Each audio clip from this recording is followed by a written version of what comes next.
What's up, everyone, and welcome to Young Titan World. I hope you guys are having a fantastic day. How are my people doing? How are my Titans? Still not sinking into that sort of thing.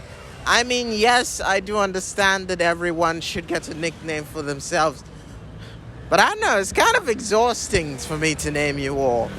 But let's not talk about that right now. Let's just talk about a TV show that has garnered my attention, that has plucked my inquisitiveness and delivered. Okay, I'm gonna stop with the whole third degree kind of shit, man. I'm going straight for the kill. It's Harley Quinn. Yes, finally, the deranged psychopath has decided to watch something that is of his standard, you know? It's awesome. It is absolutely fantastic.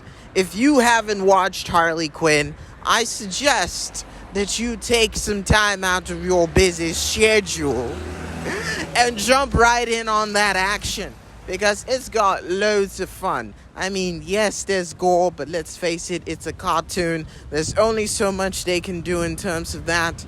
But yeah, apart from the whole Mortal Kombat kind combos and finishes and brutalities and whatever, fatalities or whatever it is that they call it during the game, man. That's exactly what you get from it. It's nothing special. But yeah, that's how they pretty much kill people in this. Like, they go for the most worst kind of ways to kill people. I'm always sensitive when it has something to do with the eyes. So when I see people stabbing others in the eye, it kind of fucks me up internally. But no, let not that stop you, because it really is fun to watch something that is crazy. It kind of like puts you on the spot where you don't know what exactly to expect. But I do suppose that that's the initiative of every, how do I put this? Every director wants to put you in a state of unknowing, you know? So if they're doing that all live long day in their movies, I think they hit the jackpot. But what we're talking about is Harley Quinn.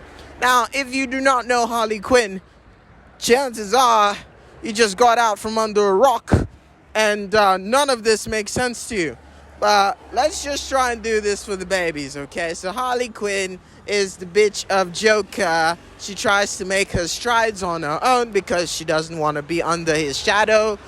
And, their relationship is the kind of toxic that you get when you're dating a crazy psychopath. So it's pretty much within that line, but she wants something more healthy, like she gets a choice. I mean, she was a doctor before this, and she threw all that away for a guy who paints his face as a clown. And he has actually succeeded in giving so many people trauma and scaring the shit out of a lot more, causing a lot of people to lose their freaking minds. So if you ask me, I'd say that he's the kind of person that you would not want to date. But Harley, obviously, crazy as she is, she considered him as a great option. A spectacular one. And I guess in this series, she's just learning how to part ways with that psychopath and decide to become her own person. The people that are guiding her through this new path is her friend, who I thought that she was gonna fuck in the initial point. I mean, I thought that the reason why Poison Ivy and Harley Quinn were together in the first place was because I thought they were a couple. I know, sue me. Girl on girl action. That's what I was expecting. But no, that is not what happened when I watched it. Which is weird, because it was really great. Even though I was a little bit disappointed that I didn't get to see them go on each other, the idea was quite simple. They were not a thing. At least not for now. I mean, there are 4 seasons to go, and I'm done with 1. So who knows? The future might just be bright. Anyways, Harley Quinn really has a lot to do with people's lives and how they interact with each other.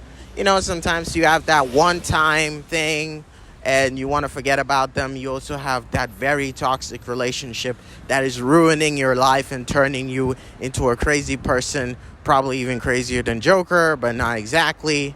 But ideally, you reach that point where you understand whichever interaction that is happening within this show is one that can happen in real life.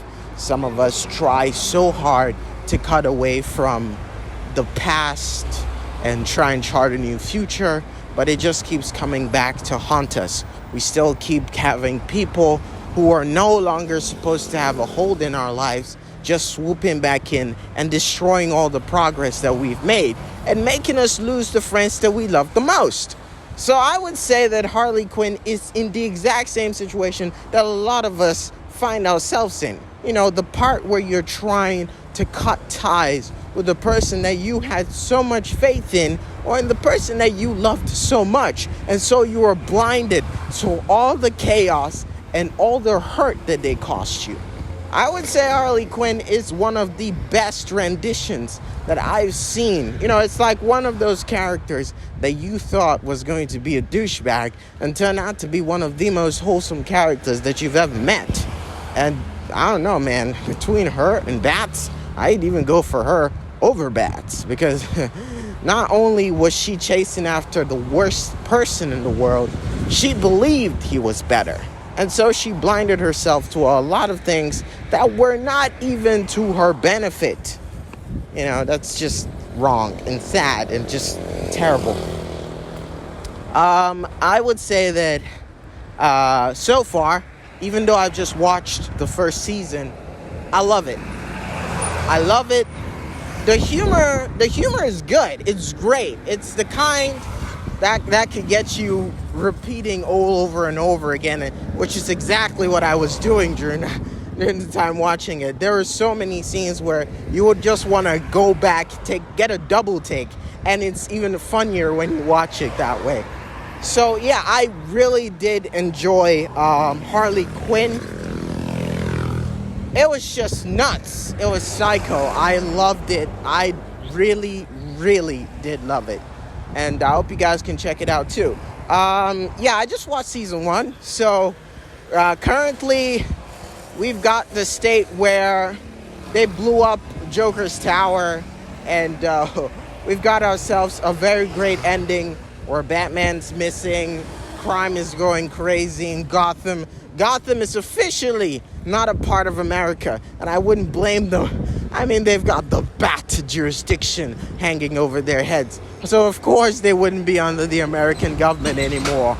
But yes, that's just for another discussion when we get our heads over the situation. I thank you guys so much for listening, and until the next time, take care of yourselves. Like and subscribe for more.